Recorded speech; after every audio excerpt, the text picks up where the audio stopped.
Queridos, as mulheres que foram ao sepulcro, elas tiveram uma experiência de Jesus ressuscitado e voltaram correndo para anunciar, para contar a boa nova da ressurreição de Jesus. Mas olha que interessante, aqueles soldados que ficaram guardando a pedra, aqueles soldados que permaneceram a madrugada inteira, que provavelmente também viveram a esperança da ressurreição de Jesus, que provavelmente viu o que aconteceu, ouso dizer, mais do que as próprias mulheres, porque quando elas chegaram lá, a pedra já estava posto fora da entrada. Aqueles homens que tiveram uma experiência que nós não conhecemos, porque eles não escreveram, eles aceitaram contar uma mentira. Mesmo tendo a experiência da ressurreição de Jesus, aqueles homens com um coração endurecido preferiram aceitar o dinheiro e a mentira do que contar a verdade da alegria da ressurreição de nosso Senhor. Hoje não é muito diferente. Celebramos ontem o domingo da ressurreição, e quantas pessoas ainda não aceitam a verdade da ressurreição de nosso Senhor Jesus Cristo? Não estou aqui para falar dessas pessoas, a intenção não é essa, mas para mostrar que mesmo diante da experiência do agir de Deus, muitos ainda preferem não aceitar. Mesmo diante da experiência do poder de Deus, muitos preferem não aceitar. A nós cabe a tarefa, deixa eu lhe dizer, qual parte você quer? De que povo você quer fazer parte? Daqueles que correm felizes e entusiasmados para anunciar a ressurreição? Ou daqueles que, mesmo experimentando da graça, da misericórdia e do agir de Deus, prefere fazer vista grossa, levar uma vida distante de Jesus? Repito o que disse no início, aqueles guardas que ficaram guardando a entrada do sepulcro, provavelmente aqueles homens tiveram uma experiência que nós nunca vamos saber, porque eles não entraram nas fileiras dos seguidores de Jesus para nos contar o que aconteceu. Tiveram uma experiência profunda naquela madrugada da ressurreição e ainda assim aceitaram contar uma mentira que é acreditada por alguns até hoje. Ele não ressuscitou. Roubaram o corpo dele. Os seus amigos, os agitadores, roubaram o corpo dele enquanto nós dormíamos. Queridos, na nossa vida, nós podemos fazer a experiência do ressuscitado e contar e anunciar, ou nós vamos viver uma vida sem falar da alegria da experiência da ressurreição de Jesus. Ah, padre, mas eu não estava lá. Ah, padre, mas eu não vi a pedra do sepulcro rolar. Ah, padre, mas Jesus não apareceu para mim e não me mostrou as marcas dos cravos nas mãos, do seu lado aberto. Mas pare e pensa, hoje, nesse dia de hoje, o quanto você já não experimentou da bondade de Deus que você teria para testemunhar. Você acordou, os seus acordaram, você foi e voltou em segurança. Na hora da refeição, lá estava o alimento no prato, o ar que você encheu o pulmão, a água que te saciou a sede, o encontro com alguém que você ama, a alegria do nascimento de alguém. Quanto nós não experimentamos hoje da bondade de Deus, para que nós também corrêssemos para anunciar que o Senhor ressuscitou e vivo está. Quanto nós não experimentamos. Muitas vezes, queridos, me permitam ainda dizer, nós não atentamos muito para as coisas boas que acontecem. Nós somos assim, não é você não, somos nós. Nós estamos muito atentos para as coisas difíceis. Nós estamos muito atentos para as coisas ruins. Nós estamos muito atentos para aquilo que nos desagrada. E quanto Deus tem feito em nosso favor, e nós não testemunhamos o agir e o mover de Deus. E não é para fazer uma placa, não é para fazer nada mirabolante não, é testemunhar com a vida. que nós cremos de verdade que o Senhor ressuscitou. E não tem jeito melhor de anunciar o Cristo ressuscitado senão com a própria vida. Porque quando Jesus ele ressuscita, ele aparece aos seus discípulos, e tem um motivo. Porque ele aparece primeiro aos seus discípulos. Porque aqueles homens, eles tinham perdido a fé. Eles caminharam com Jesus, viram Jesus fazendo um montão de coisa diferente, viram Jesus caminhando sobre a água, viram Jesus dando o pão, dando o peixe, viram Jesus trazendo Lázaro à vida, viram Jesus fazendo um monte de coisa.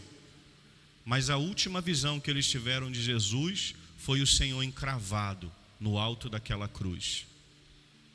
E essa visão tirou deles todas as outras visões que eles já tinham tido. E quando eu digo tirou a visão, não é visão, estou tendo uma visão, não, é o que eles viram.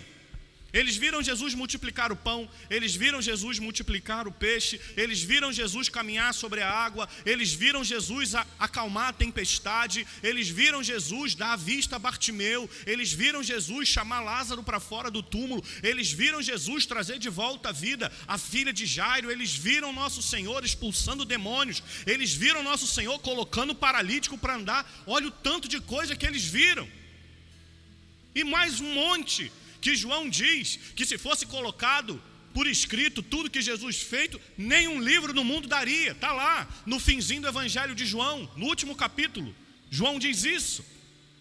Olha o tanto de coisa que aqueles homens viram.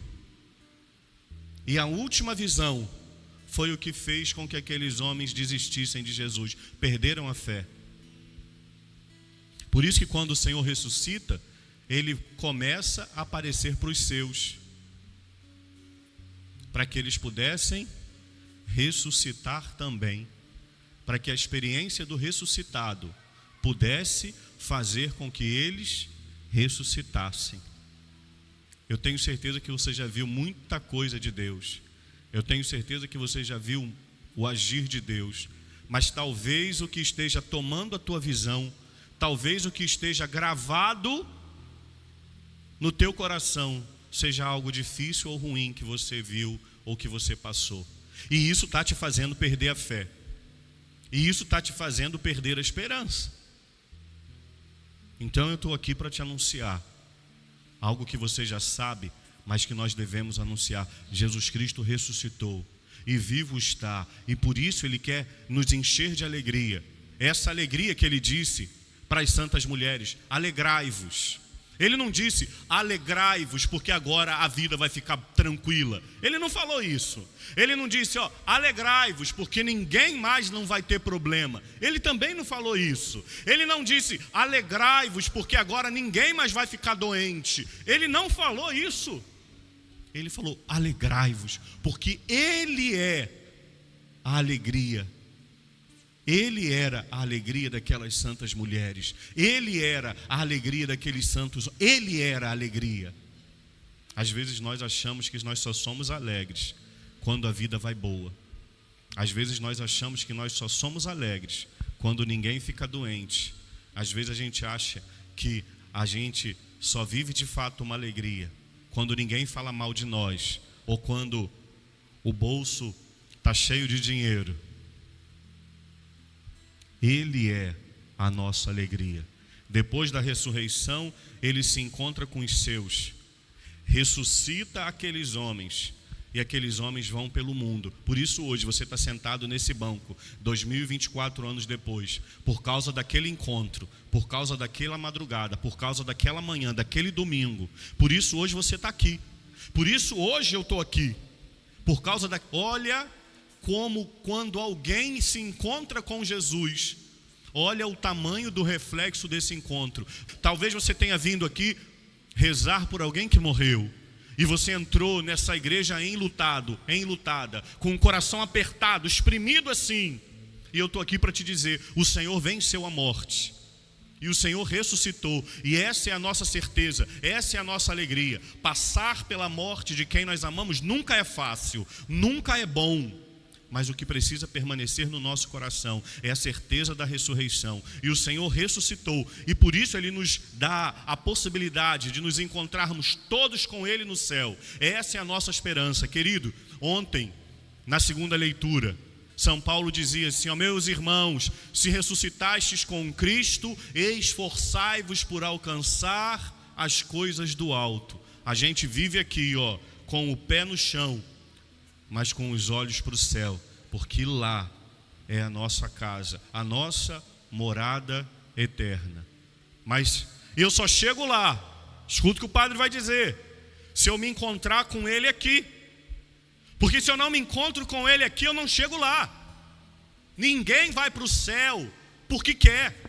Ninguém, escuta o que o padre, eu preciso te dizer isso. Ninguém vai para o céu porque quer. Não é, o céu não é teu. Você não tem poder sobre o céu. Você só vai para o céu se você encontra aquele que é o próprio céu. Desculpa o exemplo tosco e ridículo que eu vou dar agora. Ninguém entra na minha casa sem que eu abra a porta e deixe entrar. Todo mundo sabe que eu moro na igreja. Aquela janela lá é o meu quarto, olha lá, ó. Você já entrou lá?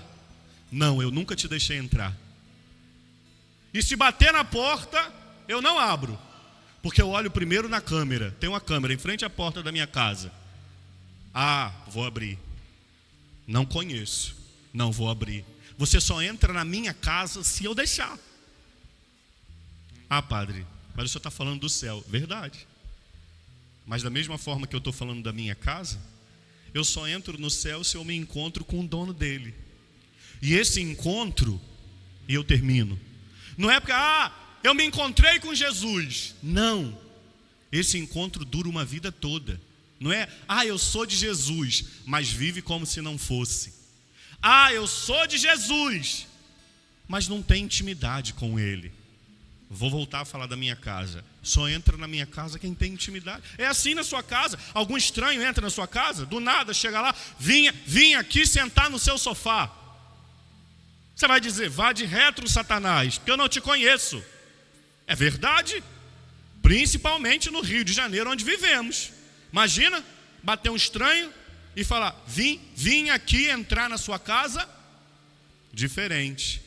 Você encontra alguém ou recebe uma mensagem de um amigo, de um familiar. Está em casa, o que você fala? Pode chegar, estou aqui, passei um cafezinho agora, vem. Só entra na nossa casa quem a gente deixa. Só entra na nossa casa quem cria intimidade com a gente. Padre, como é que eu posso criar intimidade com Deus? Gastando tempo. Como é que você criou intimidade com seus amigos? Conversando, dialogando. Qual é o nome da conversa que a gente faz com Deus? Mas sabe qual é o problema? Desculpa, mas o padre tem que dizer, a gente não sabe rezar. Não sabe, padre? Não. Porque na maioria das vezes nós nos aproximamos dele com pressa, cansados e para pedir alguma coisa. Ó que desgraça! Ó que desgraça! Imagina, você está parado, chega alguém que você ama do fundo do teu coração, uma pessoa que tu ama muito, a pessoa chega assim para você e fala assim, Padre Julinho, estou com muita pressa, também estou muito cansado, não quero perder muito tempo contigo não, me dá um dinheiro aí. Tu vai pensar o quê? Nossa, eu só sirvo para isso? Claro que Deus não vai pensar assim, porque Deus é todo poderoso, Senhor do céu e da terra. Mas olha um pouquinho para dentro. Eu não estou apontando para você não, mas olha um pouquinho para dentro. Vê se quando você vai rezar, você está com pressa, cansado, e para pedir alguma coisa. Padre, mas eu não posso pedir? Pode. Mas até para você pedir algo para alguém, antes você começa um bate-papo. Já parou para pensar? Vou pedir o Padre Julinho para me confessar. Mas calma aí. Ô padre, boa noite, o senhor tá bom? Como é que foi, padre? E como é que tá a família? Padre, posso te fazer um pedido? Pode me... Tem gente que chega também e fala assim, padre, me confessa. E o que eu faço? Confesso, vou confessar. Mas, se você quer gerar um ambiente favorável, primeiro você bate um papo, dialoga. Na maioria das vezes, a gente está com pressa, porque a gente quer dormir. A gente está cansado, porque a gente só lembra de rezar quando a gente apaga a luz e está voltando para a cama para deitar. Parece que é nessa hora que o anjo da guarda fala: ei, você não rezou ainda, hein? Aí já vai sentando na cama fazendo sinal da cruz. Já vai ajeitando o trem. Ontem eu estava tão cansado. Vou partilhar para vocês não acharem, o padre. Ontem eu estava tão cansado que para eu terminar o meu terço faltava 2 dezenas. Aí eu falei, vou rezar na cama. Rezei. Acabei dormindo, faltando 2 dezenas. Quando eu acordei, eu falei, minha Nossa Senhora, me perdoa. Terminei o texto de ontem, hoje. Terminei. Mas terminei. Ai, que sem vergonha. Minha culpa. Minha máxima culpa. Entendeu? Estou falando de mim, tá? Senão você vai falar, nossa, o padre está jogando pedra em todo. Não. Terminei o texto de ontem e hoje. Aí, claro, você vai começar outro, você reza o rosário. Mas eu estava com pressa. Estava cansado. Domingo corrido. Domingo de Páscoa. Missas por celebrar. Gente para atender. Fui dormir. E não tem essa, deixa, agora eu vou acabar. Vou rezar deitado, que se eu não terminar o terço, meu anjo da guarda termina. Já viu gente falando isso? Ô bicho miserável, não é verdade? Quando você está comendo um trem gostoso, você fala, vou parar de comer que meu anjo da guarda termina. Não é verdade? Você não faz isso. Não faz. Enfim, queridos, padre, o senhor está brincando. Não. Eu estou te mostrando que é essa alegria aí, do ressuscitado, que a gente tem que levar e anunciar. Ou eu faço parte do grupo daqueles centuriões que viram a ressurreição, que experimentaram daquela madrugada, mas que preferiram virar as costas e contar uma mentira. Ou eu faço parte daquele povo que teve uma experiência de Jesus e por isso, 2000 anos depois, aquele anúncio nos faz acreditar nele. Tomara Deus que a nossa vida também faça com que muitas pessoas conheçam, amem e obedeçam nosso Senhor Jesus Cristo. Louvado seja nosso Senhor Jesus Cristo.